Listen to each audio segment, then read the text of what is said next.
The Male Experience. Male Experience. Male Experience. Male Experience. Experience. Welcome to another edition of the Dogger Pass podcast. This for UFC Vegas 16. I'm Paul Shaughnessy, joined, luckily, in studio by the man, the myth, the legend, Cody Saftic.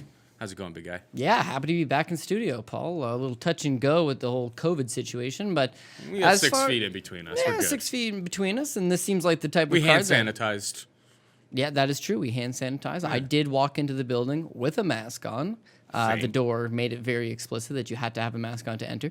Yeah, but outside of that, things have been good. So hopefully, last week we did a good job avoiding those major apple pie shitters. I couldn't really tail your parlays last week because Gina Mazzani was in the second leg. And she won, she dominated, but still, it was just something I couldn't do. Yeah, In my heart. that's fair enough. Once we lost Curtis Blades, we had to kind of reach deep a little That's bit, fair. get a tad greasy. And so Gina Mazzani fits the definition of greasy, and so she came through anyways. And being able to just avoid some of those 3-1 favorites like Kamaka, or in the case of a Spike Carlisle, who I know a lot of people are high on, just avoid those bombs. This card's same thing. I like a lot of these guys, but we got to avoid those major bombs and hopefully tie together the right parlay. So happy to be in studio so we can chat and break it down, bud. Let's get right into the action then. We've got Marvin Vettori taking on Jack the Joker Hermansson. Vettori, minus 140 favor. Hermansson, plus 120. Vettori coming in on short notice here. It was supposed to be Kevin Holland in the main event, and Hermansson was a pretty sizable favorite in that spot. The line opened up, and I think it was like Vettori was like plus 110, and people like themselves some Marvin Vettori in this situation. I get it. To a degree. I think he has the cleaner, longer strikes, working with Rafael Cordero. He's coming along. He's only 27. He's getting better and better. I'm sure people look at his Tapology or Sherdog record and they go, oh, he had a split decision against Israel Adesanya. It was a close fight. It was a competitive fight. And, he's a good young talent in this division. Last fight out against Roberson, Roberson actually kind of takes him down. He ends up being able to reverse it, and he shows that the grappling is coming along in his game as well. But I didn't like the fact that he got taken down by Carl Roberson. Fair. Especially, I can understand maybe people jumping in on the opener at minus or at plus 110. I think it is a pretty close fight here. But if this trend continues, I think I may have to jump on the Joker here, who... the guy went to the ground with Jacare Souza, had Jacare Souza in a guillotine that's choke. true. The guy's Outclassed grappling him. is really good. He's an opportunistic grappler. He's been knocked out in the past, watching the Thiago Santos fight way back when. But that's just Thiago Santos Santos. just charging forward, Yeah. throwing absolute bombs. These things happen in MMA. I feel like Vettori looks like he's made significant improvements in his grappling game. But... I think Hermansson is of course, it's pretty much a straight pick. I think he's very, very live. If he gets it to the ground, against Gastelum, looked pretty awful, gets taken down, and then he's just an opportunistic submission specialist. He finds these things. He found the leg lock in that spot. He has a good guillotine. The guy's pretty solid, got a pretty solid ground game. His stand-up, he's got a little bit of a reach advantage here. It's not as crisp or as clean, but it's long. He's able to throw some long-range strikes when they get in close. I think it is kind of a pick-em here, to be honest. And if it goes 5 rounds, we've seen Hermansson go to the 5-round limit. Vettori, I'm not sure what he looks like in round 4. So right now, I haven't made a bet on it, but I'm leaning towards Hermansson. Hermansson by sub. Even potentially. I don't have the odds for that in front of me, though. What's your take here? I'm feeling more Vettori by decision. I'm going to go the other side on that. I just feel like he's the young stud making those improvements, moving his way up the division. I like what I've seen from him. The problem is he's had so many fights fall through, so many fights get canceled that maybe you just haven't seen that growth. But you mentioned it your best, the split decision with Israel Adesanya. And since then, he's been near perfect, really. The Cesar Mutanche fight, he goes out there, out-grapples this guy. Here's a BJJ black belt. Here's a guy who's trying to plow me to the ground, but outclasses him. Cardio looks good. Andrew Sanchez, collegiate wrestler, BJJ black belt, good grappler. Cardio, again, checks out. The Amari Akhmedov decision, remember that was a split decision? He loses the first 2 rounds probably, and in the 3rd round, he just wakes up and pours it on the guy. It's a 10-8 third round. That's what gets him the draw, right? Cardio doesn't seem to be an issue. And then the Robertson fight, he smokes him out of there. So again, 27 years old, like you talked about, Rafael Cordeiro, I give him the striking advantage. I don't know that I give him the cardio advantage, but I think his cardio is going to be comparable, won't let him down. That grappling is key because Jack Hermansson's got the wrestling advantage. He's got the pure grappling advantage. If he gets him to the ground, submission is definitely live. What I'm going with is the young stud. And why I say that is when you look at Jack Hermansson, it's funny, right? So he beats Talis Laitis, who's 36 years old, but it's a nice win for him, right? And barely just wins it, by the way. Then he fights Jaromir Shart, a complete non-contender, only 30 years old, was over them.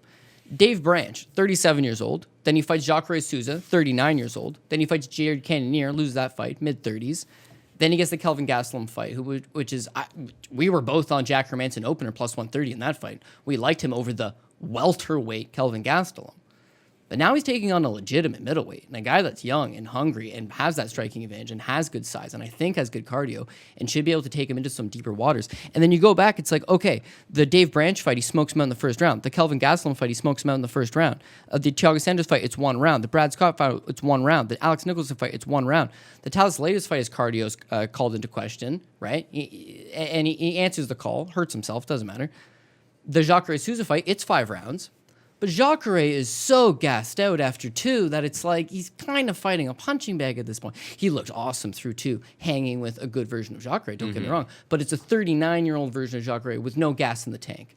Now fighting this 27-year-old kid that's just going to keep coming at you, you really do need to get this fight to the ground. And if he gets the fight to the ground and he doesn't pick up one of these first-round submissions, 2, 3, 4, 5 is going to allow Vettori to work his way back into it. So honestly, minus 140 Vettori. Not the greatest price tag, but I have it lined up closer to a pick'em. It's not a pick'em. They're trying to sell you that juice on it. But I got him winning. But I think you can cover it hitting some of those overs as well. Like if Hermansson gets him to the ground, I don't think he subs him as easily as just takes him out and subs him. Last thing I'll throw on it. That was something I was looking at last. Matt, look that up while Cody continue. Two things I want to just throw in there quick is that Marvin Vettori, I watched him live way back when against Antonio Carlos Jr. at UFC 207. And here's a guy that's a 205er in Antonio Carlos Jr., big guy, an accredited BJJ black belt, and a better takedown threat than most guys for a few rounds. And he loses that fight. He did lose that fight. But it's like grappling, even back then, even back 4 years ago, grappling wasn't a problem. He's not getting submitted against these good BJJ black belts. If he doesn't get submitted from Hermansson, he's gonna have some opportunities. Last thing I want to say with Jack, this is Jack's last 2 fights. The Jared Cannonier fight, it's understandable. He got manhandled though. It didn't look like he was physically strong enough to hang with Cannonier. It was like matter of time before he gets caught. Few probably are. Yeah, right. And then the Gastelum fight, it's like he was kind of getting tossed around a little bit early until the fight hits the ground and he gets the leg lock, right? I don't know if physicality is a problem, but to have a Vettori in your face for 5 rounds is kind of a problem. So over 3.5, Marvin Vettori. I think over 2.5 probably is Vettori what it's lined at. What is that there, prop bet, Matt? So we've got over 2.5 at minus 130, and Hermansson by submission is plus 365. I don't know if the submission prop is enough. Well, like you said, if you'd want more juice on it. My personal over take, 2.5 rounds minus 130. I don't hate that. I like the plus money, but it's not enough to go with Jack Hermansson. Like if the line keeps getting crazier, then it's closer to a pick'em, right? I Not get one that we've. But I'm going with the young stud here. We'll make our bread on the. We don't have to make it on the main event. Luckily, there's 11 fights, right? So we got Jamal Hill taking on Ovince St. Preux. Jamal Hill minus 160 favorite. Ovince St. Preux plus 140. What's your take here? I mean, Ovince St. Preux just keeps hanging around for one more go. You think he's down and out, and he comes back for one more kick at the can. And again, you can talk about age, you can talk about athleticism, you can talk about all these things that are dwindling with him. But he's a crafty veteran. And if you don't fight a good game plan against him, he can take advantage. If he lands on top of you, he's got that slick Von Preux choke. If you stay standing with him, even though I don't like his output, even though I don't like the effort out of him, he's got big power, right? He can hit something at some point, knock you out. He's a dangerous guy. But I just can't get behind betting on Ovince St. Preux. There's just not enough there. Like, it's mostly just puncher's chance. Maybe he lands on top of you. Plus 140. Okay, he goes out there against Jamal Hill, who's, a little bit younger in his UFC career, I guess. He's still green, he's still developing, but he's a better striker, and he's longer. He's going to have that reach advantage. He stays on the outside. I think he lands on him. St. Preux's got to take him to some deeper waters, right? He's got to hopefully tire him out. He's got to grind up against him. He's got to take him down. You just don't know that the I'm footwork's not so there. sure he has the reach advantage here. What is the reach I advantage think it's anyways? 80 inches for Jamal Hill, 81 for Oven St. Preux. Here's the thing about it, though, is like watching them both on tape. Like Jamal Hill is insanely faster, like considerably faster. Footwork, yeah, no doubt. Way faster. I don't think he's much of a power puncher. My big question here is what happens if OSP gets him to the ground, though? That's why I would not tell anybody. I haven't made a bet on it. If I was forced to, it would be OSP plus 140. Just because I don't know what happens to. We know what OSP can get you. What OSP can do if he gets you to the ground. The St. Preux choke is coming at you. But I really do wonder what happens to Hill if OSP takes him down. But like relying on OSP at plus 140 to secure a takedown, it's like he may just stand on the outside and do next to nothing for 2 full rounds before he really puts on the gas. Like he moves real slow and laboriously at this point. Yeah, I know.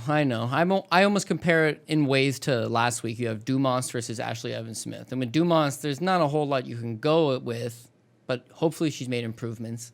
Hopefully she's made these adjustments. And Ashley Evans-Smith, you just know what you're going to get.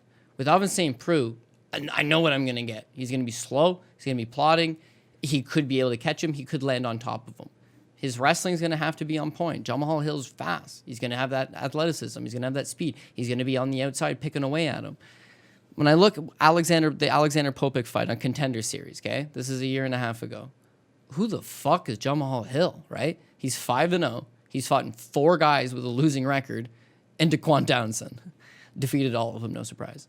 Then that Alexander Popek fight's like, guy looks pretty good. Let's see him in the UFC. Darko Stosic, not an easy first fight in the UFC. He has like right? 6 inches reach advantage in that fight. Right, but Darko's slow and plodding as well. He's flat-footed. He likes to stand in the pocket and try. He doesn't do a great job of tracking his opponents down or cutting off the ring. Right, so you can just pick away at this guy, and he picks away at this guy. Then the Klidson Abreu fight again. He goes out there and murders Klidson Abreu, who should at least give him some type of fight. Right, he's known as the Russian killer. The guy's had some good fights over in M1 Global. Like, he's not a walkover, and yet he goes out there and smokes him. Now you give him 7 months off. Like, all he's been doing is getting better and better. Light heavyweight is barren with contenders. OSP is not a contender anymore at this stage of his career. He tried out heavyweight for 1 fight and lost to Ben Rothwell, comes back down, and mind you, won his last fight. But in hindsight, it's like, okay, well, maybe we put too much faith and emphasis into Alonzo Menefield. Like, what the fuck? Alonzo Menefield could be one of the worst fighters currently operating in the division. Like,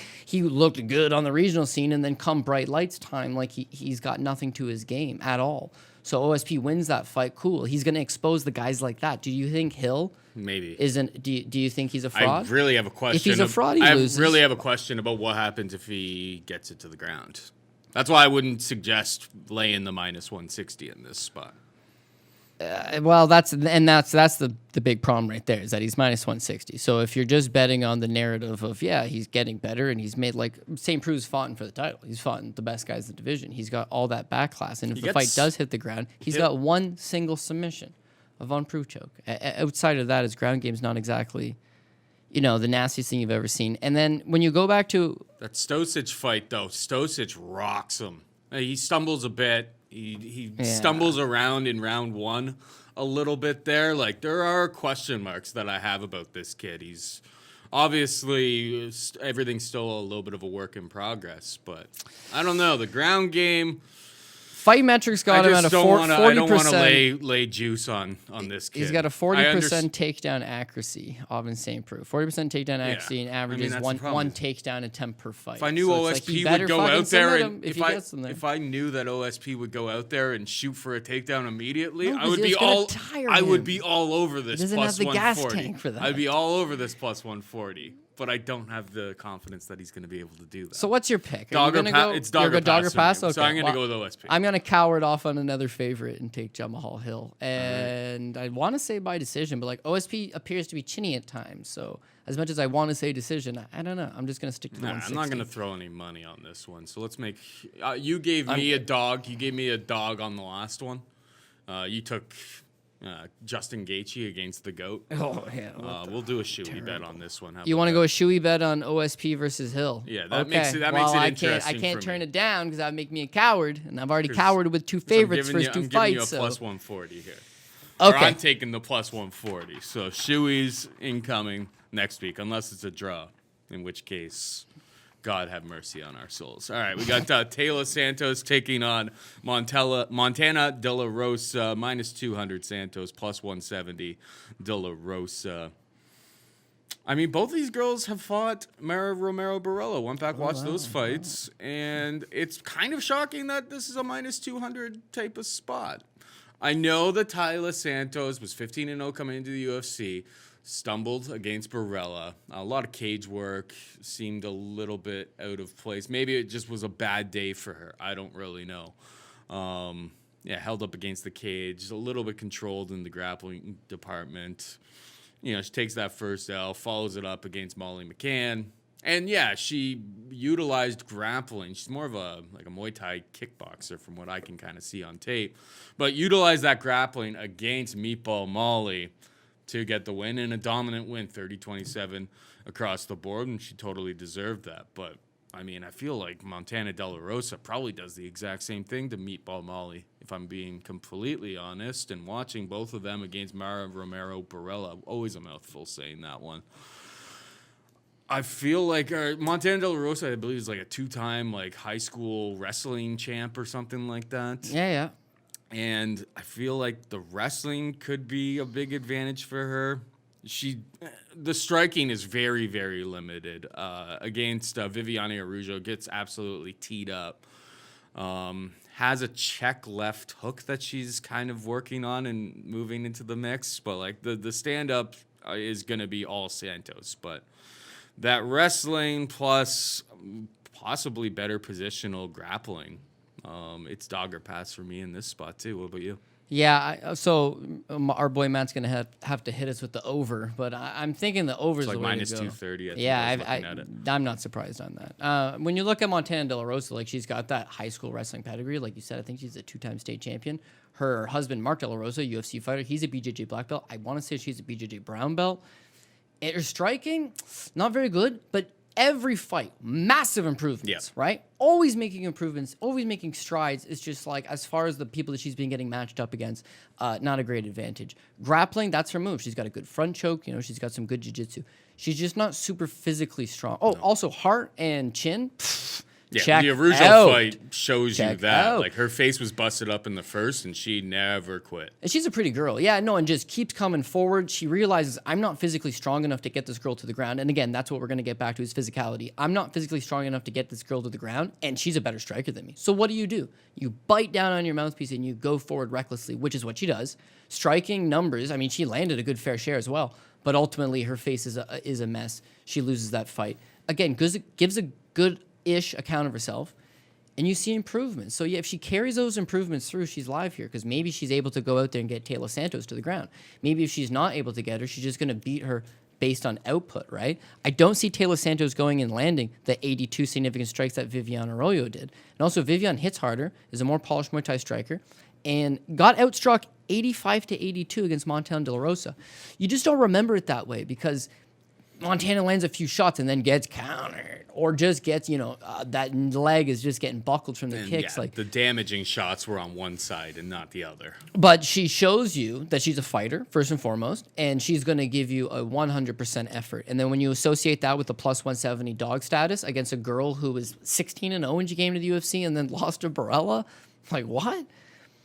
Has she looked good since then? Yeah. Those 5 takedowns against Molly McCann, she looks strong. And that's what the one thing that's going to worry me if I was to bet Montana De La Rosa is that this is another one of those physically strong Brazilian fighters that if she does get you to the ground, she might just hold you down. It might be easier for her to get those takedowns. And as far as the striking goes, maybe she just lands the better shots.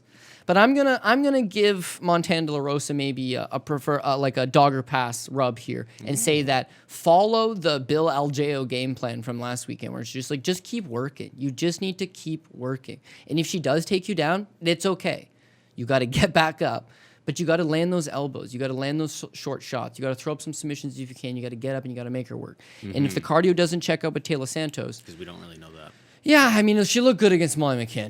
If she shows up, that was one-way traffic, right? It's a lot easier playing that game when your opponent can't stop the takedown and you just ride out on top. Yeah. And if it's Taylor Santos minded, what was the opener on this? I feel like the main problem is that we missed the opener. Taylor Santos opened at... No, she was 265 to open. So people are realizing... Yeah. Okay. That makes a lot of sense to me. Does she have the physical strength advantage? Yeah. If she ends up on top position, could she just ride out 2 of the 3 decisions and win it? Yeah. Is she the better striker? Yes. Yeah. But if Montana stretches her, she's probably not going to finish her. And so I see it going to decision.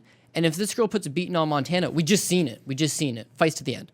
Probably going to go to decision. So it wasn't a great number, but that's probably the safest play as far as this one goes. Let's give her. All right, we got Gabriel Benitez taking on Justin Jaynes. Gabriel Benitez, a minus 220 favorite. Justin Jaynes can be had for plus 180. I'll say this one really quickly and then move over to you. Let's not overreact to what Justin Jaynes did in his UFC career because, I mean, anything I've watched on tape from he just kind of like barges forward, chin out there, just trying loopy kind of shots. I mean, Gabriel Benitez he has been knocked out before. It's been against pretty decent level of competition, but much more polished, refined martial artist. I like Benitez. I think the minus 220 is fine. Parlay him up.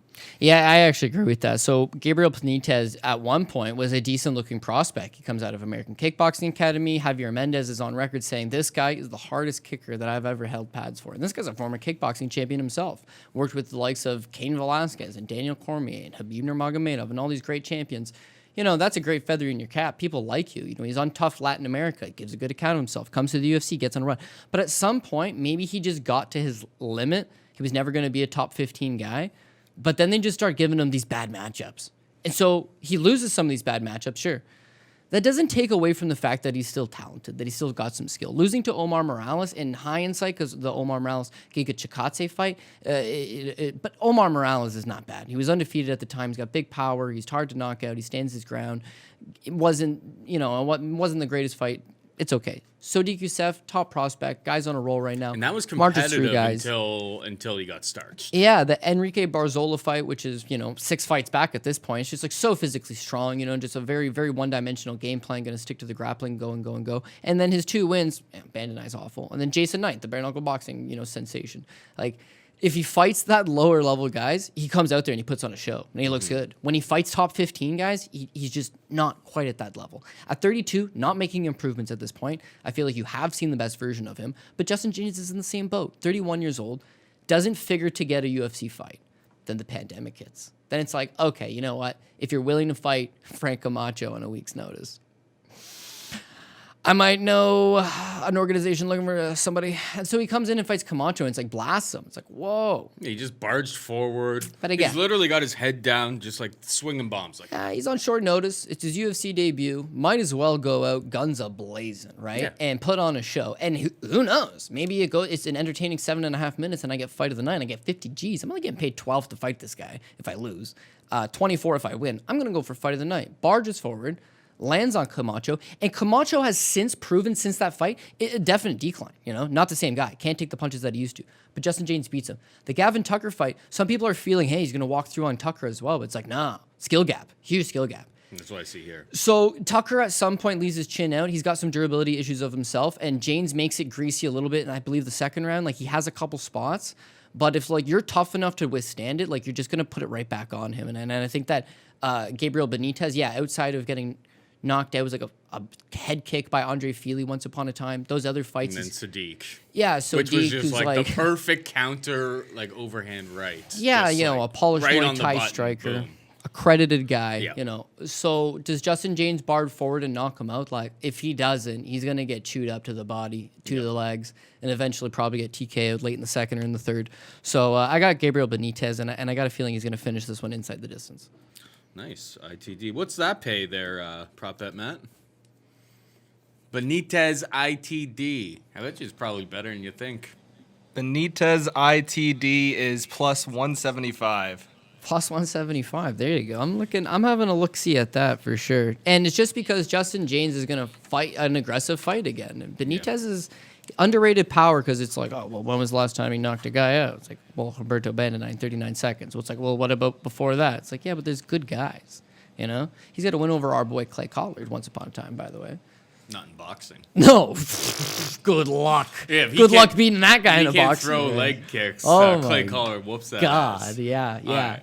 We got Roman Dolidze taking on John Allen. Dolidze minus 190 favorite. Allen plus 165. Really curious case with Roman Dolidze here. I guess he's like a ADCC champion. The only time I've really ever seen his grappling, at least in MMA, is really, really low level of competition. The wrestling doesn't seem to be all there. But he's also added in like singular shots. It's not like combos or anything. But he throws some spin and shit, some crazy kicks and stuff. Because I feel like he feels very comfortable, happy to let you take him down if you are willing to go to the ground with him. John Allen, on the other hand, I mean, Vincius Moreira had to rewatch that fight to see what happened and how he lost to one of the worst guys in the UFC, in Vincius Moreira. And it was getting held up against the cage, taken down, grinded out, and then submitted. I mean, Dolidze has much more flashy type of striking on the feet. He's 32, so it's not like he's some sort of like young prospect getting into the mix, but he's undefeated. And if he gets it to the ground, I think there's a lot we haven't really seen from him down there. But in terms of his credentials, and would indicate that he's on a different level down there as well, and would be able to find the submission. But yeah, he throws a lot of crazy kicks and spinning attacks, and he's got a bit of pop in his strikes as well. So Dolidze is another guy, another sizable favor, minus 190, that I'm going to be adding to parlays this week. What's your take?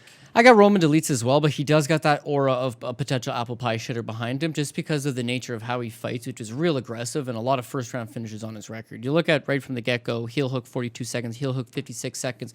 A heel hook's like a dangerous move, man. It's a small percent move to be flopping on your back. Don't be pulling guard. Don't be going out there and giving up top control to be fishing for leg locks. Minute 21, rear naked choke, 334 first round. That win over Michael Pasternak, it goes to the third round. That's where he lands that spinning back fist.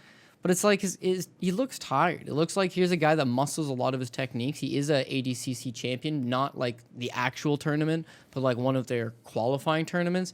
And he's one of these guys from Georgia who you can literally look at any fighter not named Joshua from Georgia, and they're just so strong. He fits the exact same mold. He's very, very, very physically strong. But again, he's going to gas out in spots. If Allen can tire him out and outstrike him, great. But I don't think Allen can outstrike him. And that's the key here.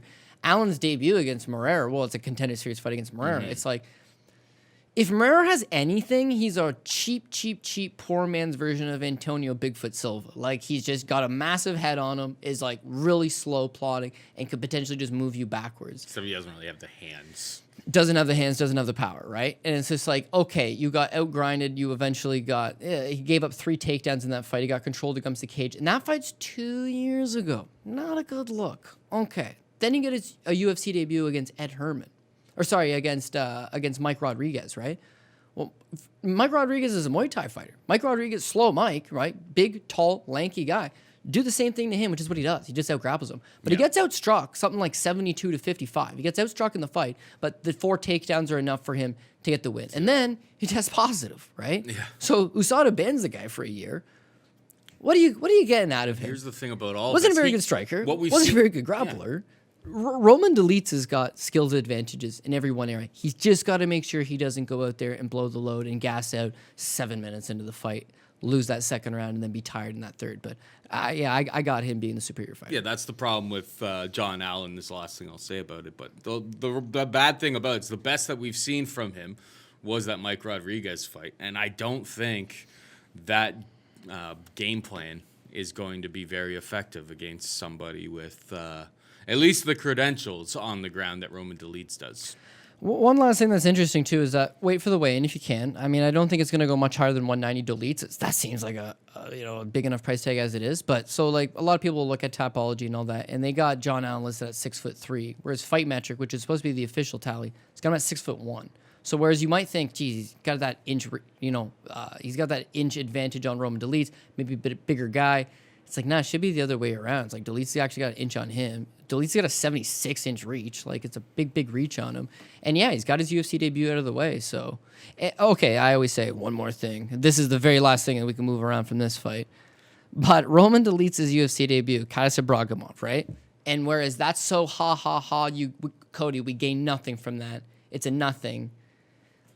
Nobody just goes out there and cold cocks Kaiser Bragimov in the first round, right? At least all the other guys that beat him, he's lost 2 decisions in a guillotine choke after he completely gassed himself out against Da Ung Jung. But like Roman Dolidze kind of went, he's got power as well. So not only is his grappling his bread and butter. Yeah, it's single shots. It's not combinations. He's got a lot of power in his hands, he man. He lands some big strikes on people. Yeah, so like, you know what, he could be, I can't say prospect because he's 32. I can't say he's going to make massive strides and improvements, but like, he's an intriguing fighter for the division. Like, let's see what this guy's got.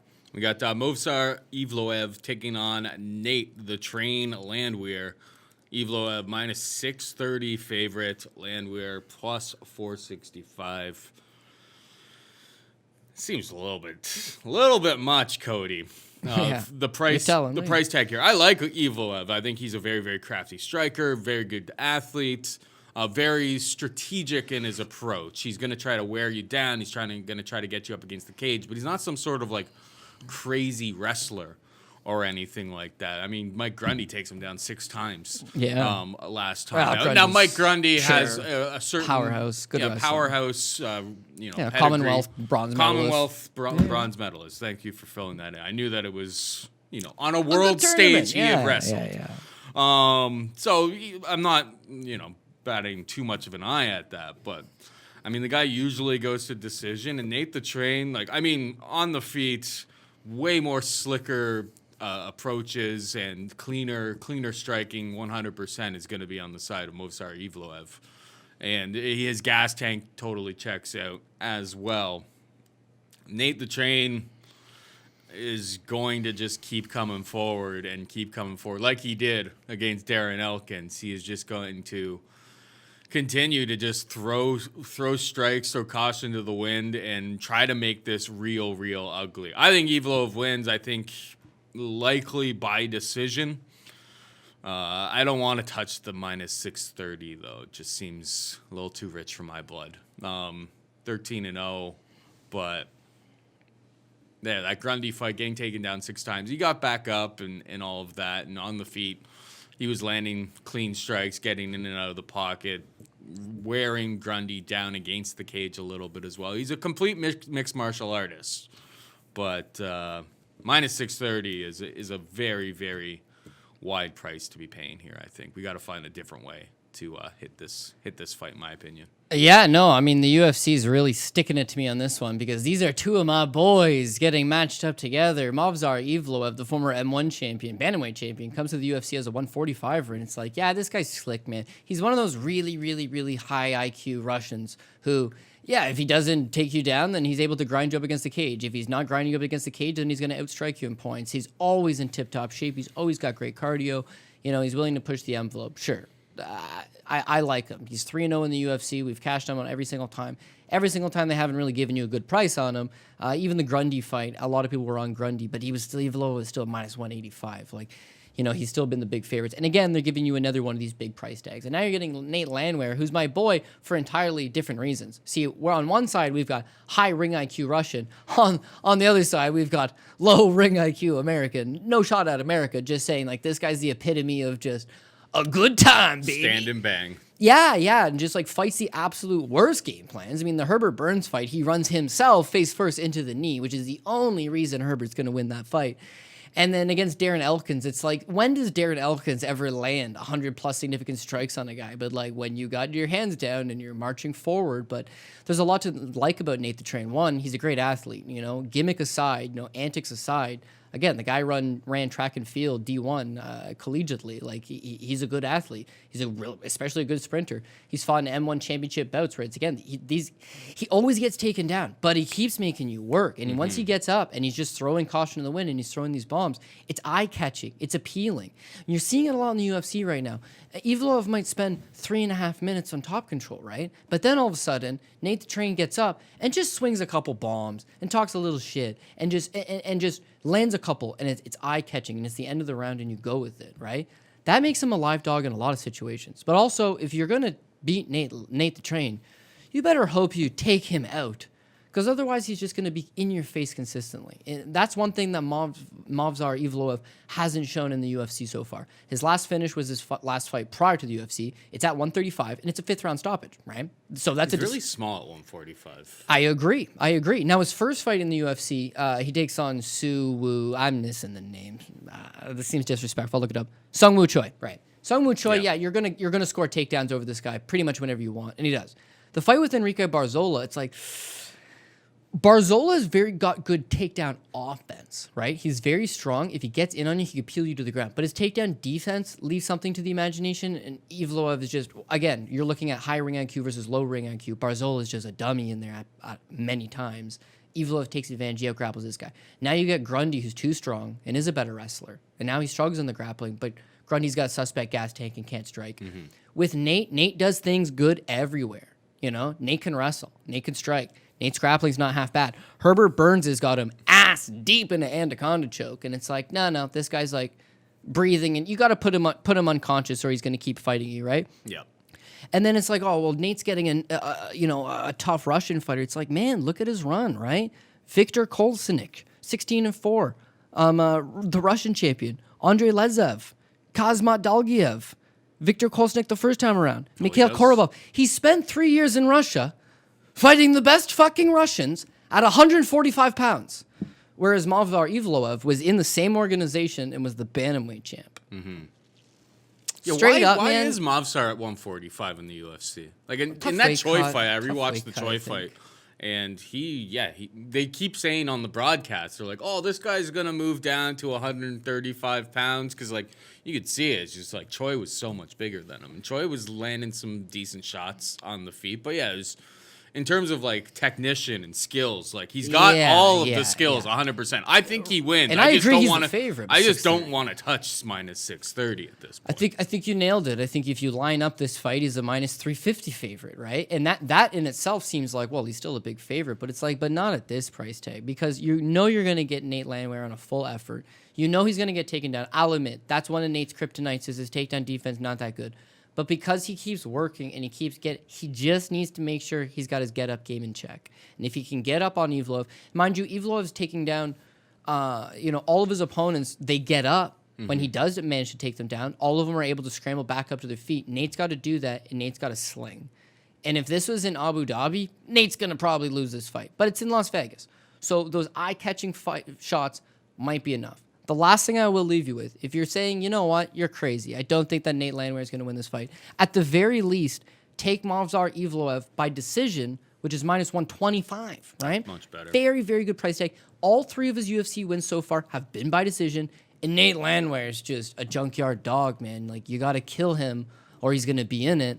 And Evloev may not kill this man. So, again, if he is your pick, that's how you do it. I don't like 630, but minus 125 on a decision prop. Yeah, no, for sure. That would be the move. And that's why I said we got to find a different way other than the minus 630 to pick this fight.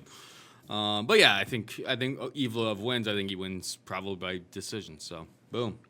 Minus 125. I'll probably hit that right after this. Movsar Evloev, in his UFC debut, when he took on Su Wong Choi, right, he was a minus 450 favorite, and the decision prop was plus money.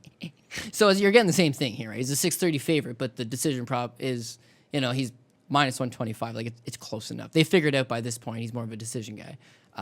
Not nearly enough, clearly, though. Yeah, not nearly. Well, probably because Nate just fights such a trepid pace that it's like he's going to kill you or you're going to kill him. So he's going to force Evloev's hand. But I think, if anything, Evloev is going to grind him with the takedowns, and that's going to be his key to victory. 100%. All right, we got Louis Smolka taking on Jose Quinonez. We already talked about this fight a couple episodes back. Obviously, Smolka blows the weight cut, pulls out. The line was pretty similar at the time. Exact same, It was yeah. pretty much the exact same when we did the show the previous time. Smolka minus 135, Quinonez plus 115. Quinonez did his training camp with Brandon Moreno. I don't understand why they keep tempting us. Why they're just begging me to bet Quinonez in this spot here. Like, I mean, one guy had a bad weight cut, had to move this fight a couple cards forward. Like, what? Hey, it's only a few weeks. What leads us to believe that Smolka, that this is any of that is good for Smolka? Like, I find it pretty surprising that Smolka's still the favorite here. Haven't rebet this fight, but I already had money on Quinonez. I wanted to talk to you before laying the wood, but yeah, it's Quinonez again. I don't really understand why they keep lining Smolka as a favorite.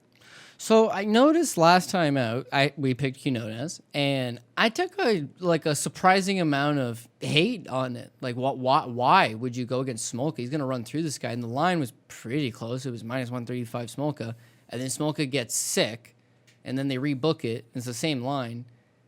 And do we still feel like Louis Smolka is this dominator? Like, the way that's got to be a giant red flag, man. I mean, for a guy to get He's a sick, former 125er, by the way, missing weight at 130. 125er. 125er, coming in at 135, missing by 4 pounds to 139. Yeah. Well, it's bad move, right? 125 to 135. He's got that known background where he fought alcoholism and he fought some personal demons, and so then to now miss a weight cut at 135 is a problem. But then it's not just as if I missed weight by a few pounds and then go out there again, like Dumas last weekend. Man, she missed weight by 3.5 pounds, but then go in and do something, right? It's like, nah, man, his body shut down on him when he got sick. So now you move the fight 2-3 weeks ahead of time.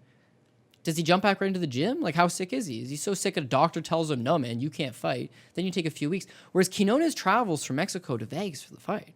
Now that it gets canceled, they tell him, stay in Vegas, stay ready. We're going to get you a fight. We'll find you a fight.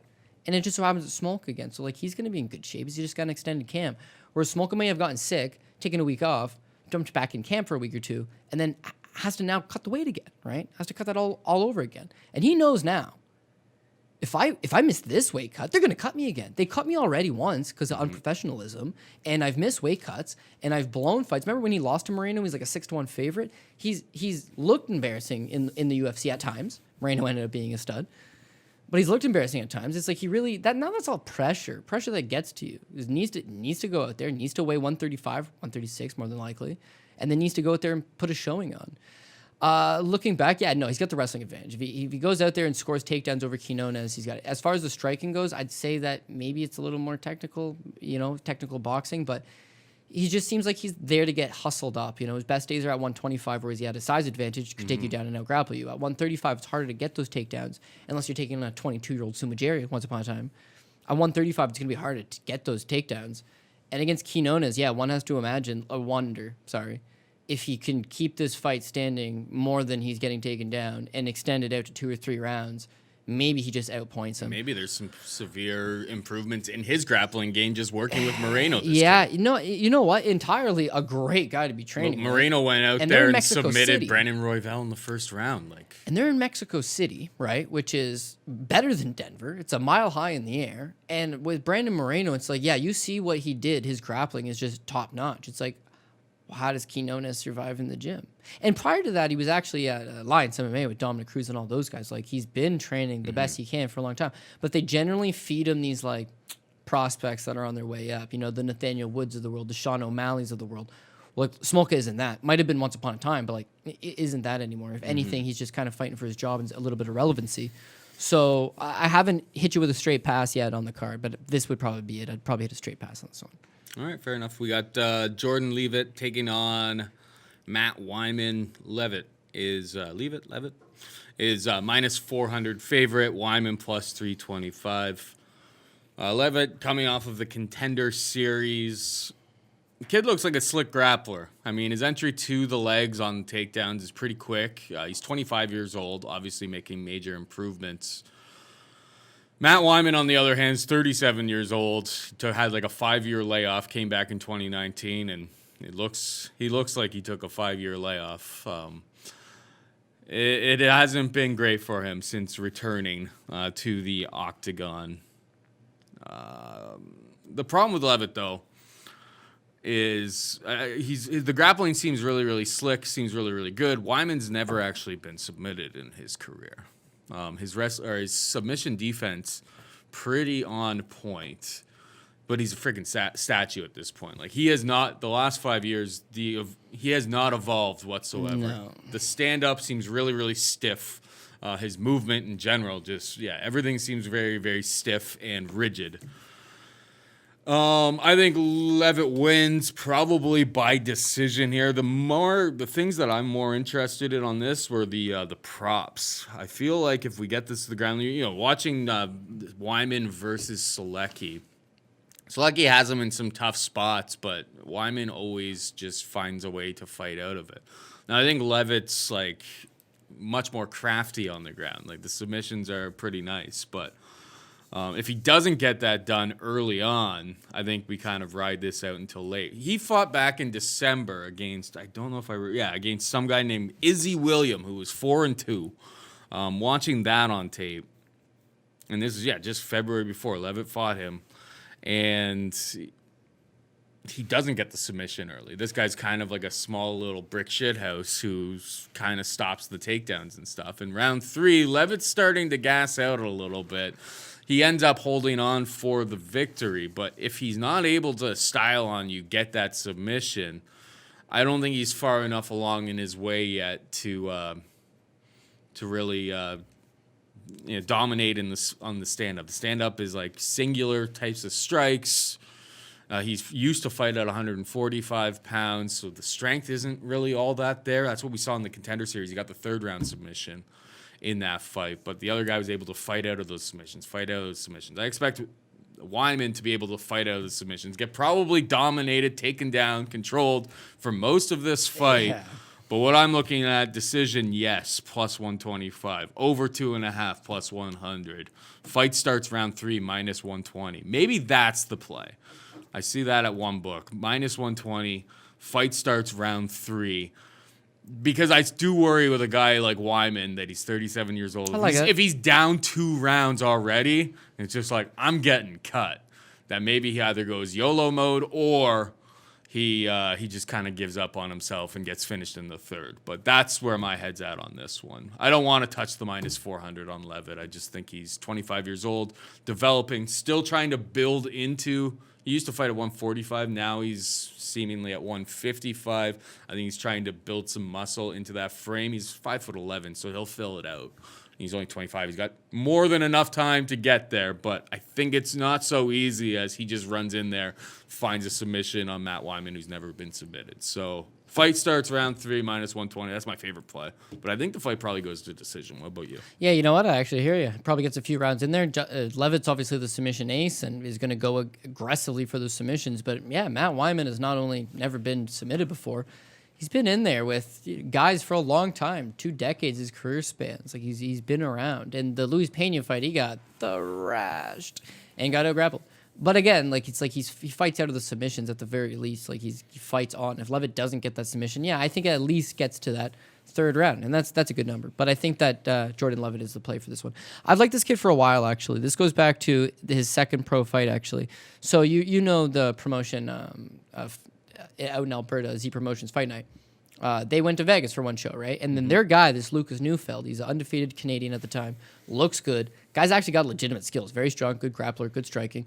They more or less were like, okay, find anybody in the U.S. for Lucas Neufeld to fight. This guy's going to walk over anybody. They went to Vegas. They went to Extreme Couture, Syndicate MMA. And Syndicate MMA brought up this kid, right? It's a really close fight. We argue we got robbed, but honestly, he won the fight. He's like 22 years old at the time. He looked good, man. It looked like this guy's going to be a good prospect. Mm-hmm. Now, you watch tape on him, and he like butt scoots, and he looks like he's gangly, and it looks like he's still hasn't really put it all together yet, but he's young. You know, he's still only now, he's 25 years old. So since that, right, he beats Neufeld. He's not looking to take any easy fights. He wins that fight with Izzy Williams, and he's back in there against Levon Lewis at LFA. Levon Lewis is the younger brother of Bavon Lewis, who fights in the UFC. He's Jackson-trained MMA. He came in really good shape, and Leavitt goes out there and he puts it on him, and he submits him with an anaconda choke. He's got really good grappling. He loves fishing for that submission. Now you book this guy, again, young, fighting consecutively, getting better. You book him against Luke Flores, and he just walks right through Luke Flores, right? Is he going to have submission or cardio problems if the fight gets extended? Probably. I could see him getting tired. But Luis Pena, turns out, is not really a grappler, right? He's not really much of anything, I suppose. He looked like the champion, the BJJ champion of the world against Matt Wiman, who just doesn't look like himself. He doesn't look like himself at all. He's there for I don't know. I don't even know why you bring him back in. On one hand, the UFC's doing him a favor by not cutting him after... you take an 8-year-long layoff, you come back, they give you 1, that's cool. They give you 2, that's cool. You looked awful in both fights. For them to give you 3, that's crazy. But they do him no favors, man. They keep booking him in the same type of matchups. Luis Pena, who's a young, apparently grappler. Joe Selecki, BJJ black belt, young, Jersey kid. Then they're doing the same thing in Jordan Levitt, 25-year-old, out of Vegas. We're in Vegas. This kid looks good. Got awarded the contract, getting better. Who do you feed him to? Matt Wiman. And hopefully Wiman can give him some rounds. Yeah, you can't give Leavitt right now somebody who has wicked takedown defense and power striking, because I think that's where he gets exposed. Yeah, so it's like once upon a time Matt Wiman debuted in the UFC against Spencer Fisher and was on the wrong end of the sweetest highlight reel flying knee. If you've never seen that one, go back and check it out, UFC 60.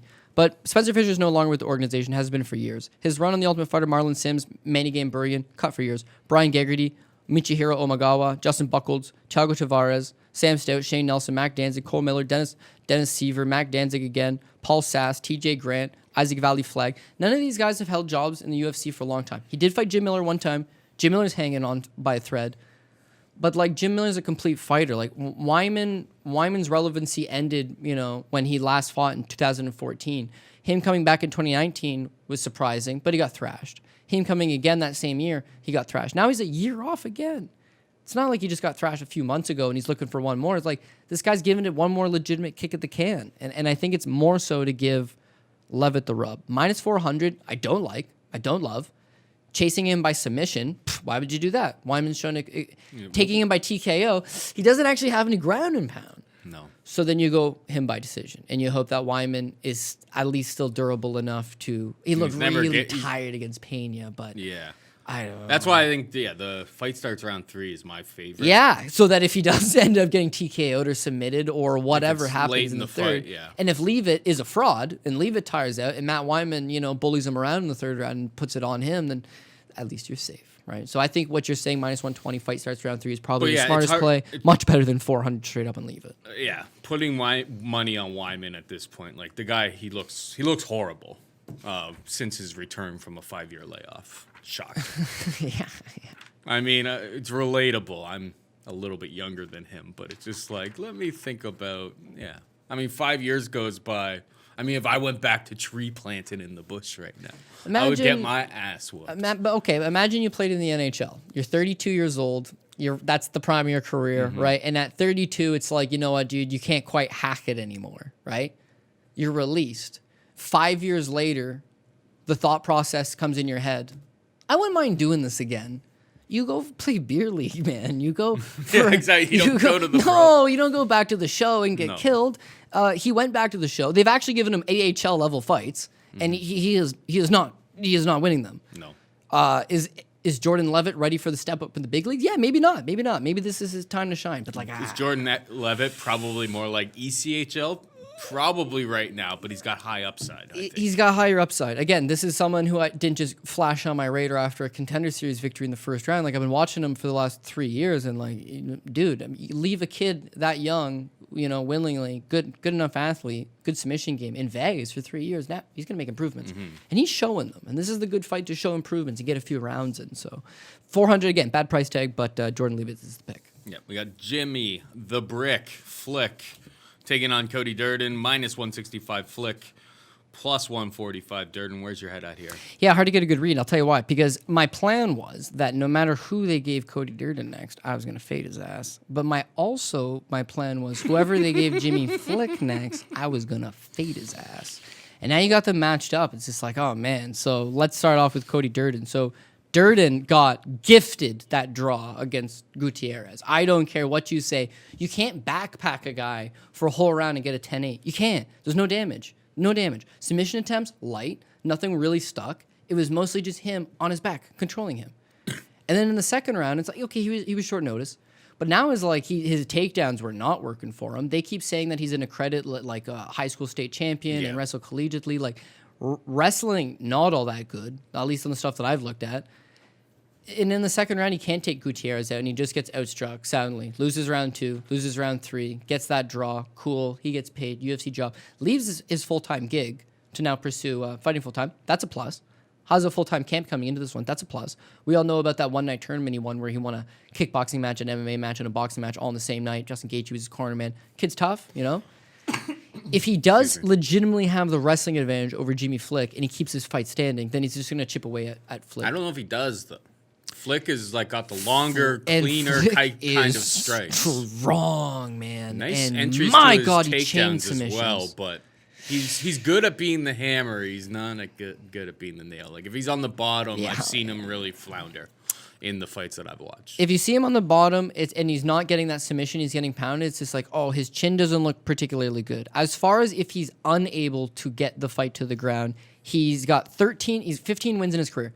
13 by submission, 0 by knockout. He's never knocked out anybody. He's not known for his hands. He's really hittable, and he doesn't wear punches extremely good. So Durden really has to showcase this perceived wrestling advantage. If he goes out there and he stuffs the shots from Jimmy Flick, keeps the fight standing, and chips away at him, I would imagine he does have the striking advantage. He does have the power advantage, and he probably would win this fight. If he gets taken down and he's got Jimmy Flick on him, it's going to be a big problem. Now, Jimmy Flick's wrestling looked career best against Nate Smith in his last fight on Contender Series. Because one, it looked good. His takedown attempts were on point. He was able to switch between attempts if he couldn't get it initially. And Nate Smith was a junior college wrestler who had once tried out for the Olympic team, trained at Colorado Springs, was a Greco-Roman stylist. The problem there is that Nate Smith came in with a leg injury, and it was like pretty evident in like the first round, like a minute and a half, 2 minutes in, that he had blown out his leg. And after the fight, Dana White actually immediately said to Nate Smith, we'll give you another one. We'll give you another one. Because you were ballsy enough to take this fight on one leg. And even on one leg, it's like it took Flick everything. Now, mind you, Nate Smith fought out of like 4 or 5 of the deepest chokes. And Flick was just unrelenting. So again, we've got a tale of 2 fights. If Flick is able to get on top of Durden, then the submission game seems on point. The chain, it just seems like he's working at a higher level. He seems to be a bit physically stronger. But if Cody Durden actually can wrestle, keeps his fight standing, he actually probably does beat Flick in a stand-up. So I gave you one pass on the card earlier. I don't think I've given you a dogger pass yet, and I'm thinking this is it. Cody Durden plus 145 seems like enticing enough. But the smart play here is hit a big pass. It's hard to get a good, strong, confident lean either side because both guys got a lot to show and have shown you some moments that were questionable in the past. Well, I love flick through the go through the bricks Instagram. He does a whole bunch of like weed advertisements. He's He always got a ends it funny with social tell him media. the bricks sent you. Yeah, They're pretty great. If you have a little bit of free time after the show's done, obviously check that out. But prop bet Matt, can you do me a favor there, big guy? I believe it plays minus 135, over 1.5 rounds in this spot. Over 1.5 is minus 130. Boom. That's where my money is going on this fight.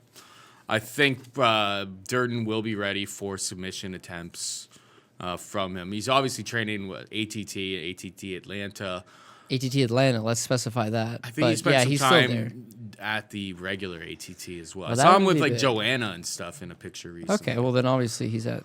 I think the wrestling credentials that he has are probably going to be enough to keep things on the feet. I don't think he's much of a power puncher on the feet. I know he has finished some guys. Flick's been knocked out 4 times in 5 career losses. So it's like, even if Durden's not a big power only puncher, 1.5 it still might rounds, be though. enough.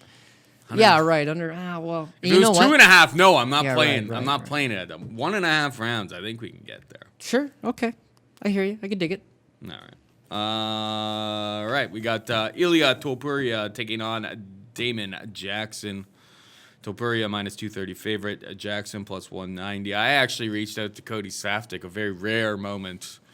I usually don't ask him anything about any of the bets, but when it was like minus 185, minus 190, I asked him if Topuria was the real deal, because everything that we've seen, coming off of that fight against Zalal last time out, everything kind of lined up for this guy. The wrestling looks super, super good.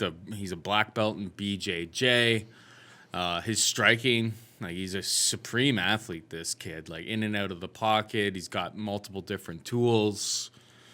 He does gas a little bit at the end of that Zalal fight, but that was a really, really, really, really high pace, and I don't think he was ever in much danger besides a couple guillotines that Zalal attempted to try to because he wasn't stopping the takedown, he threw that, he was able to transition, get out of it. I mean, for Damon Jackson, I feel like in this spot, it is submission or bust. There's no way, and Topuria's got a black belt. He's working at ATT now for this camp. Or is it ATT? No, I think he's at MMA Masters. Topuria. Yeah. I'll check that for you. But no, we've liked this guy. I like Topuria. I think he's a pretty credible prospect in this division. I mean, I rewatched Damon Jackson versus Bektic, and Bektic absolutely whoops him until round 3 when Bektic just full out gassed, and it was all over. I think Topuria, we saw at least in that Zalal fight, his first fight in the UFC, relative short notice. Maybe that's why he slows down in the last 2 minutes of the fight. But I think he's got the skills, if things do get dicey in round 3, that at least he could hold on and he would win the first 2 rounds. So Ilya Topuria, I already have him in some parlays. What's your take here? Yeah. To be honest, I mean, I'm a Ilya Topuria kind of guy. We got him at plus 135 in his debut, and again, this is a good price tag. Yusuf Zalal was 3-0 in the UFC. Yusuf Zalal had all 3 of those wins in 2020. He's everybody's darling, so to speak. He was initially booked to fight Seungwon Choi, right? Funny how he comes back up. Topuria took the fight on short notice, man. He took the fight in a couple weeks. And then remember, I was like, yo, check out this guy's Instagram. And you go on, and it's him on just luxury sports cars, and his name is on the license plate. Just get that made for a quick photo opportunity. Training in Spain, it's they talk about his jiu-jitsu, is wrestling by European standards. Maybe it's good, but he's strong, and he's very strong. It goes back to that thing about him being Georgian. They're just so goddamn strong. Striking looks like it's a work in progress, but he stands his ground. He's good in the pocket, and there's a lot to like. Coming in his UFC debut against Zalal, it's okay, Zalal he's a flashy enough striker, and he likes to go to that wrestling, but he's not going to be able to take Topuria down. If the fight does hit the ground, Topuria is going to be, hopefully, the better grappler. And as far as the fight stays standing, this guy's just hopefully going to be the aggressor and land those punches. He looks good. Crazy pace, gets tired. That doesn't bode well for fighting Jackson, because Jackson likes to fight at a crazy pace as well, and as we did see from the Bektic fight, could catch you late. As far as putting your head in Yusuf Zalal just pulling guillotine, guard against Bektic. That's all he was doing. Yeah, well, he was getting smashed, right? But he was doing the same thing in a sense that Jimmy Flick does, and it's just he throws up whatever. He just throws up submission. And all he needs is one to stick or for you to get tired. If Durden gets tired, then Jimmy Flick's going to submit him, right? But Topuria's cardio, even though it looked like he started to tire a little bit, that's short notice. Now he's got a full camp. Now you're going to see him a lot better. Again, he's only, 24 years old?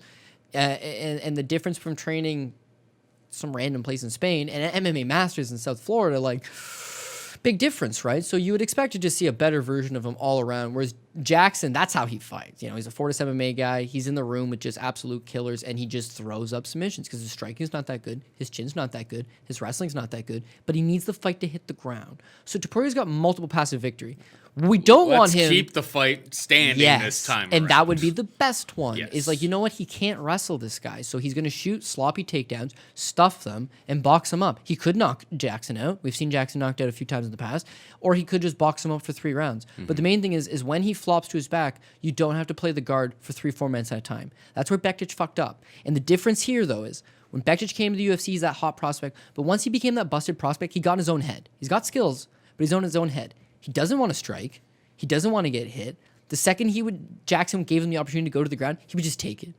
Whereas like Topuria is the complete opposite. Like this is his moment. He's growing into himself. He hasn't been chin checked. He hasn't been had that confidence shaken. He seems like he's in very good shape. Again, wait to see the weigh-ins. But what you will see at the weigh-ins is a good cut up version of him. And it's not to discredit Damon Jackson. This fight's going to be an absolute sweat. But it's early enough in the card that I'd be able to rebuild if Topuria fucks me. And outside of that, I don't think he will. I think 230 is a reasonable price tag for him. He's got skills. He's getting better. So sign me up for Ilia Topuria. And again, I would like to chase that by decision. But if you get Damon Jackson for just standing up for 15, yeah, then he could definitely bang him up on the feet. So for that reason, I would probably just take that straight money line. All right, and finally we've got the main event of the evening. Jean Villante taking on Jake Collier, because we gotta know what happens when dudes just stop giving a fuck. I mean, in fairness to Jean Villante, he looked a lot better. He looks a lot better in Chris Weidman's Instagram I saw the other day. He looks like he's... I guess Jean Villante... Sorry, it's minus 200, plus 170. But Jean Villante... I guess he had a kid very recently. It's quarantine time, so it's like you kind of have to give him a bit of a pass. He only went up one weight class. Jake Collier, on the other hand, like that guy, the guy who used to fight in the UFC at 185 pounds, to the guy who showed up at 264 pounds, not the same guy. I don't know how anybody could put a cent on Jake Collier after watching what he did against Aspinall. Now, Aspinall's a real heavyweight, but he throws like a couple like throwaway kind of kicks, seems a little bit off balance, and then eats one down the pipe and crumbles. Yeah, but Aspinall's legit, but I hear you. Bad shot. Was legit. I get it. But like I don't understand how you could even consider until you see Jake Collier and see maybe he's lost 20 pounds. Maybe he's looking better shape. Like he had a lot of work to do to get into better shape. From what we saw, only a couple months ago. I mean, it's Jean Villante or pass in this situation. I don't know how until you see Jake Collier at the weigh-ins. I can't understand how anybody would have a good read on what it could feel good by any stretch of the imagination. Like that was maybe one of the worst performances in UFC history. Yeah, I agree. You have when Jean Villante was jumping up from 205 to heavyweight, it was like, okay, he'll be mobile. He'll be a little bit faster than some of these guys. Like against Mo Green, clock in at like 235, maybe like 240, and then it's like 250. It's like 255, I think it was. It's like, oh man, like you see him on the scale, and it's just like it's all in his gut. You know, he let himself go. He'd had a baby recently, and I think in quarantine, like it happens. I mean, I put on weight during quarantine. Okay, that's fair, and I'm not saying everyone's gonna put it on the. I'm right not a pro way. athlete, right? so. But you're not a pro athlete. So remember when it was like, yo, dude, Anthony Johnson's moving up from 170 to 185. He actually missed weight against Vitor Belfort. His only middleweight fight. It came in at 189, but it was like you saw him from welterweight to middleweight. It was like, oh, okay. And then he's like, he's going to fight at light heavyweight. It's like, okay. It's like, and then now it's like, he's at heavyweight. It's like, it's just like his entire body expanded. Okay. Mm-hmm. He's a large human being. Both these guys are 6'3". Both these guys have the frame that would suggest that they could be heavyweights. Jean Villante, former collegiate, what was he, like a lacrosse player? He played on the football team. Hofstra, didn't wrestle on the team. But he was going to be a heavyweight later on in life for sure. He's going to walk around at 235, 240, 250 later on in life. He's a naturally big guy. Jake Collier, he was fighting at middleweight. He did eventually move up to light heavyweight. But then he took a 3-year gap between the Marcel Fortuna fight, 3-year gap to taking on Tom Aspinall. It's like, what improvements has he made? You know what? He's got that frame. He's 6'3". Maybe he could have filled it out, but it's like, again, didn't do anything. We got a shoey bet. Let we should himself have go. Like these guys have been purposely chewying themselves for sure. Like what have they done? If we were on opposite sides of this, I would say the bet would be your guy. If you lose, you got to eat a hot dog, one bite. Wait, whole do you want to thing, take just Collier? like no. I think we're both on the same side of jumping. But Collier could win. I'd say you got to hit a pass. The reason I say Collier could win is because again, you come in, you're a heavyweight, you look in atrocious shape, and you get downed by Tom Aspinall. And then right away, it's just an easy write-off. You're a laughing stock. Everyone's just not even discussing you anymore. They're not re-tape studying him because he's a joke. His skill set didn't translate from middleweight to light heavyweight. He had a 3-year-long gap. His cardio's no good. His striking's no good. He can't take a punch. Obviously, he's not training. Then why would you bet him? But because there's so many negatives on that connotation, then you're just writing him off, and now all of a sudden you have John Villante. And John Villante is not above going out there. And if he doesn't knock out Collier in the first round, it could be a sloppy heavyweight fight where they're both there. Round 3 versus Green, though. Like, he is putting the hurt on Big Mo. Mo's got really bad cardio as well. But And then yet, Mo catches that Hail Hail Mary. Mary. Well, It's like an Ezekiel off your back. Yeah. Again, it's a Hail Mary submission, right? Did John Villante look better in that fight? It was like, well, partly it Better was... than Collier. Partly it was, yeah, he looked better than Collier, no doubt about it. But Collier got downed by a legitimate, in my opinion, top 10 heavyweight. Tom Aspinall is going to end up being a good heavyweight. Whereas this guy fought Maurice Green, clearly on his way out. Again, older. It's kind of a sloppy fight. And Mo gave him a lot of problems in that he does the same thing he always does. He stands in front of you, and he allows you to strike first. So he's going to allow Collier to strike first. But Collier probably gets tired. If they're both tired, I favor Jean Villante. If they're both fresh, I favor Jean Villante. But at 2-1, it's like, man, you're getting a fat, out-of-shape heavyweight. He looked better. Did you see him on... look at Chris Wyman's Instagram. They'll both look better. I don't know if Collier's going to look better. I can't find a picture on the guy. So Jean Villante, right before he fought as a heavyweight, he fought as a grappling match against Chris Camozzi, right? It's that same... It's like the year before, right? 1 year before the Maurice Green fight. He clocks in at 240. And you can watch the grappling match. It's on Fight Pass. He's fat and out of shape. Now, 1 year later, he fights in the UFC. He's put on like 14 pounds since the grappling match, and is still fat and out of shape. 1 year in between those two things. So this is a guy that's now been out of shape for 2 years. So I know what you're saying. He's in better shape now. He's also 35 years old. And I don't know that I want to bet him at 2-1. How many guys in the world would you bet him at 2-1? But you get Jake Collier, which is quite literally the only guy that you might favor Jean Villante that big of a favorite over. But, man, this has just got absolute greasy written all over it. I will take Jean Villante, but I'm not happy whatsoever. I mean, John looked a lot better against Maurice Green than... Like, Jake... Honestly, Jake's performance was probably the worst performance. From somebody, who used to be 185 pounds. Yeah, his skill set, as you said it perfectly. That skill set that he had, the prototype, like, some spinning stuff and long-range striking weapons, like, it did not translate. I mean, you're carrying around a fucking keg on underneath your skin. Like, how do you expect it to play out? If roles were reversed and Jean Villante had come in that shape against Tom Aspinall, right? And got down get down to 90 seconds, right? He got downed in 94 seconds against Mikhail Omalanchuk, body shot. Here's the thing nasty. about Collier, but he would have got killed, and then we'd be laughing at him. If Collier would have fought Maurice Green, who the fuck knows what would have happened? He was in such bad shape, but he might have conceivably had just flopped over in the third round and given up some shitty submission the same way. This might play out just like Parker Porter last weekend, where him and Parisian, they're both tired, they're both out of shape, they're both staring at each other, and like, who's got the slightly better gas tank? And I think Villante. Yeah. But if I'm wrong on that, this is a bad fight for a 2-1 favorite. Here's the thing about Collier, the last thing we'll say about it. Collier wasn't exactly a power puncher by any stretch of the imagination. At 185, 205, which is probably his better weight class. He was really big for 185. Like, I don't think he has to be a middleweight, but he's sure as hell is not a heavyweight. But the guy was never exactly a power puncher, and that is the best way to beat Jean Villante is check that chin. But Jake Collier, as a child, drank gasoline, and it burnt up his vocal cord. Yeah, wasn't that him? No. I'm going to Google it. No, that was you know what? You're thinking of Alex White, and I'm thinking of Alex I'm thinking White. of Alex White. Yeah, you're. He was the one Okay, who Jake drank Collier's gasoline. fucked then, right? He's fucked.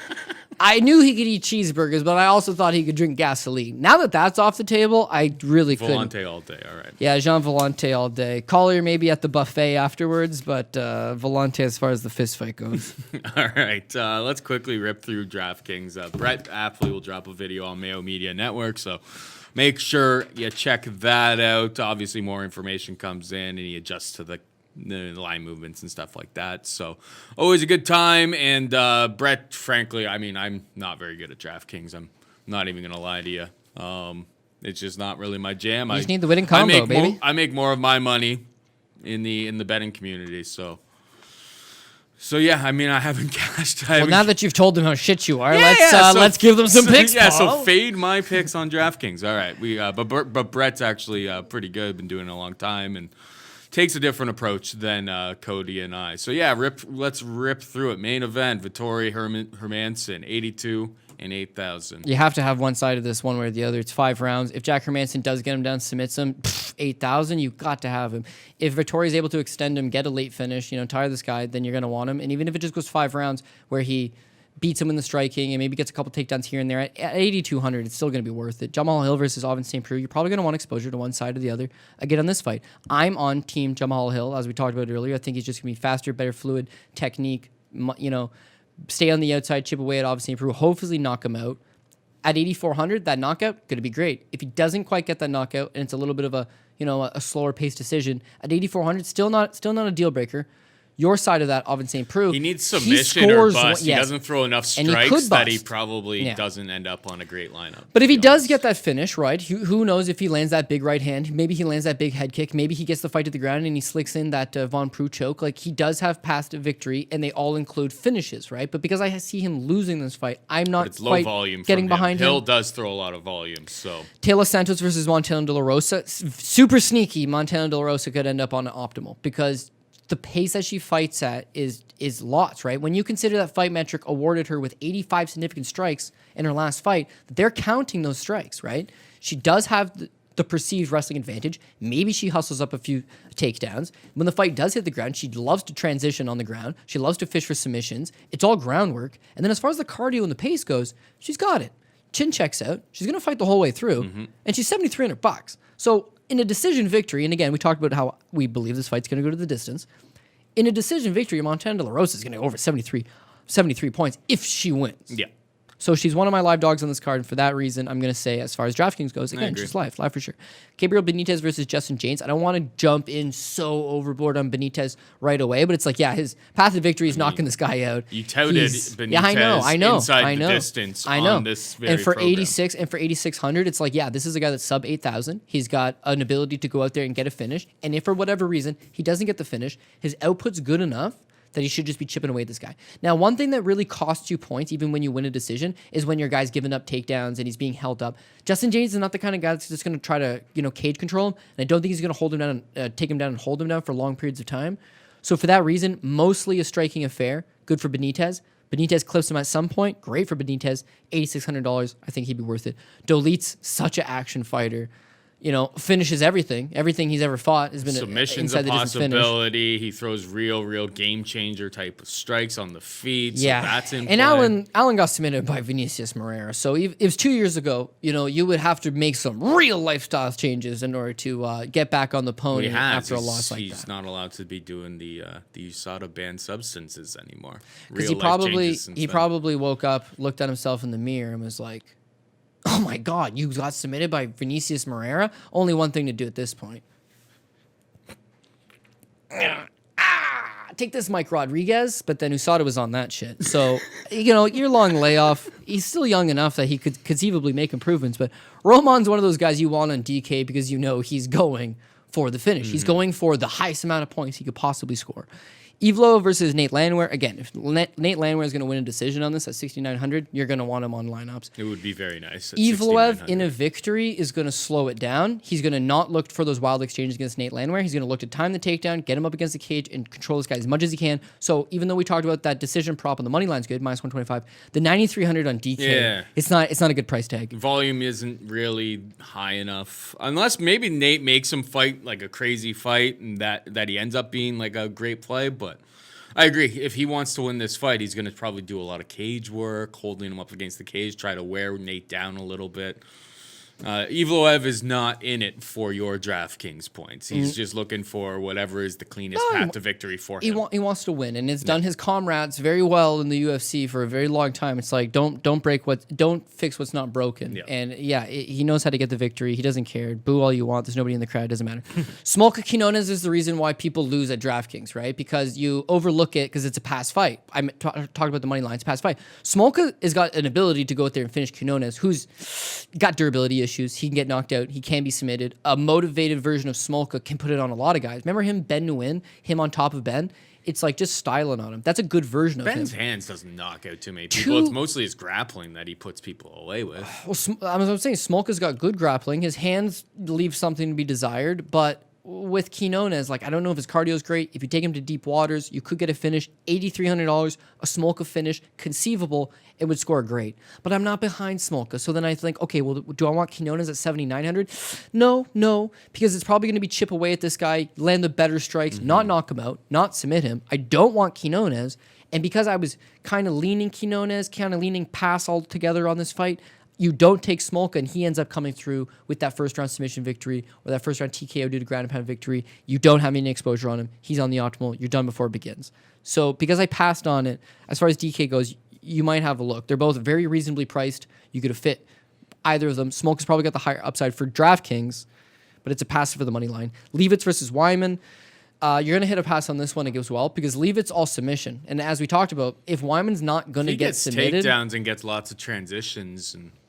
It's possible, but 9,200 is you need lots of ground transitions. Whereas what I noticed with this Matt singular Wiman, strikes, he's not getting it's like one and done. It's all strikes to set up the takedown. And when Leavitt, if you've got a cardio problem and you like just going too hard on these submission attempts, what you don't want to do is burn yourself out by just going transition. His coaching staff, again, guys at Syndicate MMA, they're all smart enough to know. What does Matt Wiman got left? Maybe some submission defense. So don't go out there. Don't go out there and try to put some crazy pace on him. Just go out there, establish control, win this fight. If he can't submit him, great. But even if he does go out there and get a third-round submission, you got fight starts round 3. I agree with you. Let's say fight does start round 3. It has been a slow-paced fight to this point, and Leavitt ends up getting a submission or TKO. At 9,200, he still wouldn't be worth it, right? You kind of need 3 rounds of action and 3 rounds of a sustained pace in order to rack up. So even though I do like him and he's someone I got my eye on, I like him better than Evloev up top at least. That's like that's Matt fair. Because at least he's Wiman gonna go. Matt Wiman is cooked. Yeah, and Leavitt does have a nasty submission game. Like, at least you know he's going to go for it. Flick versus Durden. Again, you're going to want exposure on this. If Flick wins, he's probably submitting this guy. If Durden wins, he's probably knocking this guy out. I think Durden's the better value play at $7,700, as well as I think he's the better value play. It's a dog or pass type fight for me, 145, take that. But with Jimmy Flick, like, it's hard to ignore the fact that he literally just ties submission attempts together. Whereas it normally tires guys out. It's like, his last fight, he looked good against Nate. You know, he didn't seem like he had a cardio problem. So, interesting fight. Could definitely see it on the optimal because it's going to be inside the distance. Ilya Topuria versus Damon Jackson. Again, I got Topuria. I think he controls the pace. He can box him up. He can knock him out standing. If not, just, make sure this fight doesn't hit the ground. Keep it on your terms. Win the decision.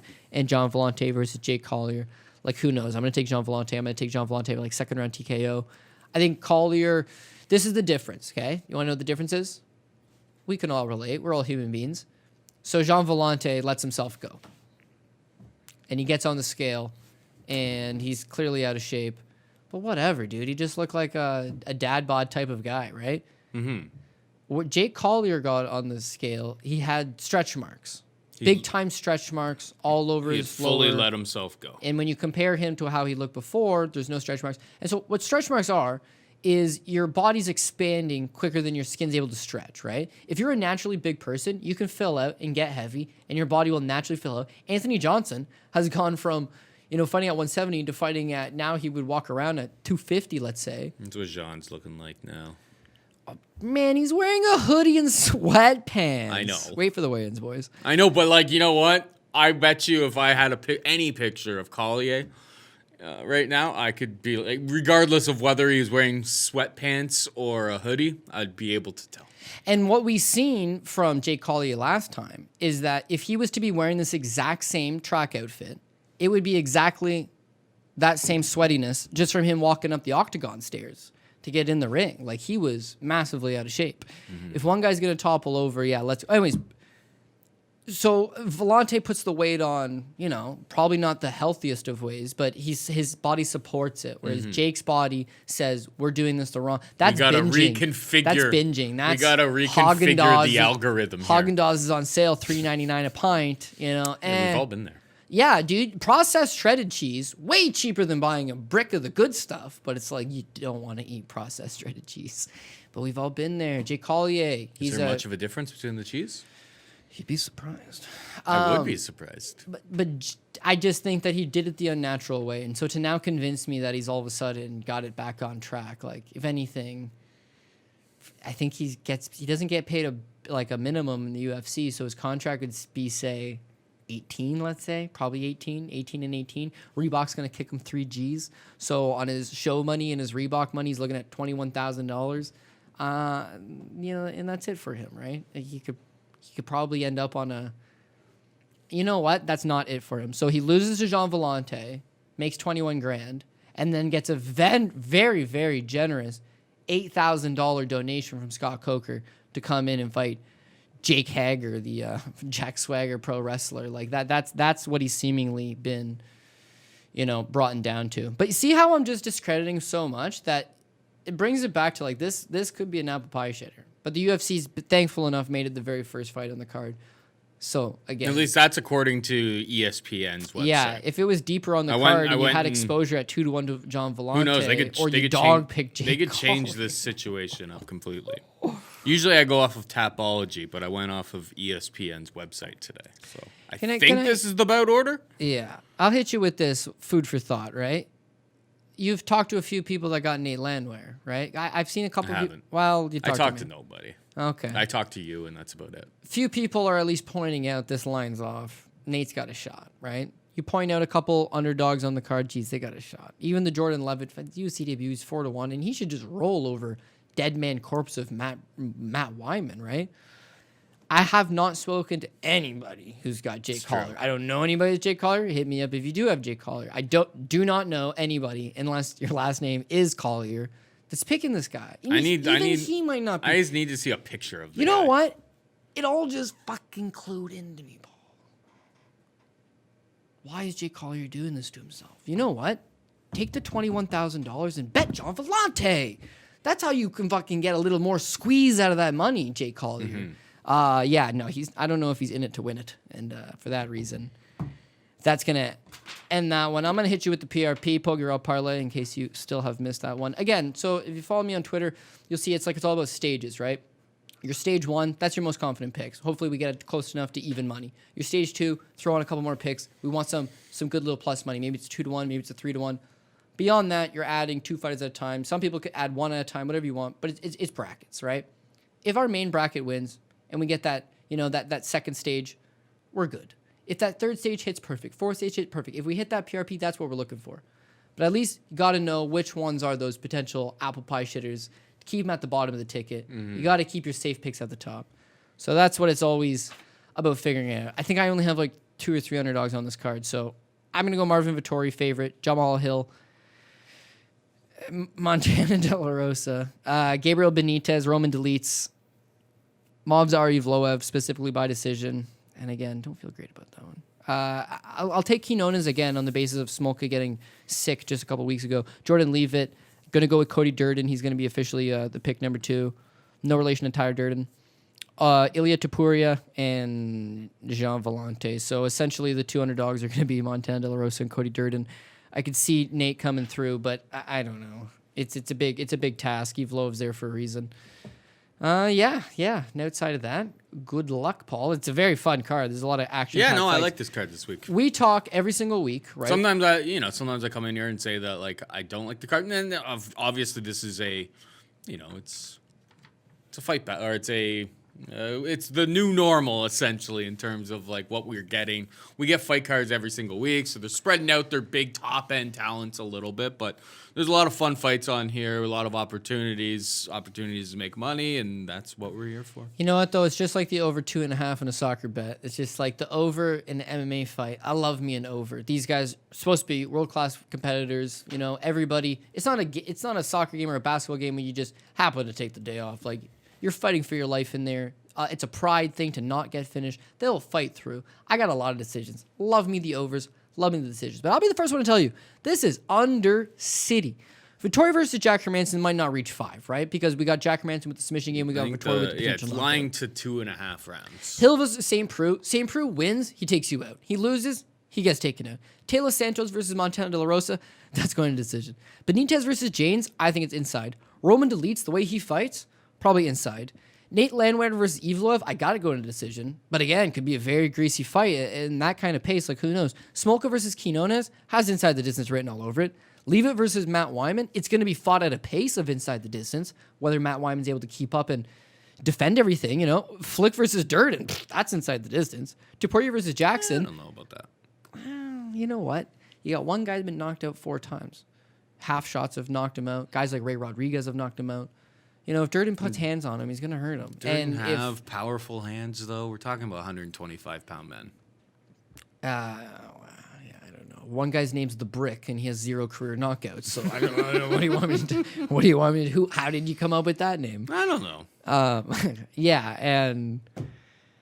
Oh, man. John Villante, Jake Collier. It's hard to Who explain the hell to people. knows what's going to happen there, really? You know what pisses me off about that fight is that it's taken years now, right? There was a stretch between 2014 until present day where you'd go to a bar to watch a fight. You can't do that anymore, but that's ancient history. You go to a bar, and there's always somebody that was like, I kicked that guy's ass. I could do that. And it was like, no, man, you couldn't. If they were to see that fight, Paul, they would definitely have reassurance that they probably could do that. That is, the UFC should be putting this on. And that's why it's on Fight Pass. You really got to be a hardcore to look this one up. But I mean, it's like Parker Porter versus... what a bad fight that was. Parisian versus Porter. Horrible fight. And I had Parisian, but again, we dropped him down. A lot of people had him as like key guy. Hey, Parker Porter, awful. But it just goes back. When you're both awful, right? And let's give Parker Porter his credit. He's awful. Which is a compliment considering what we thought he was going in. It's just like, it's really low level. It could go either way. One guy had slightly better cardio, so he hustled up the other guy. It was a bad fight. You could see this one going, you could see it being a first-round knockout. But if it ain't a first-round knockout.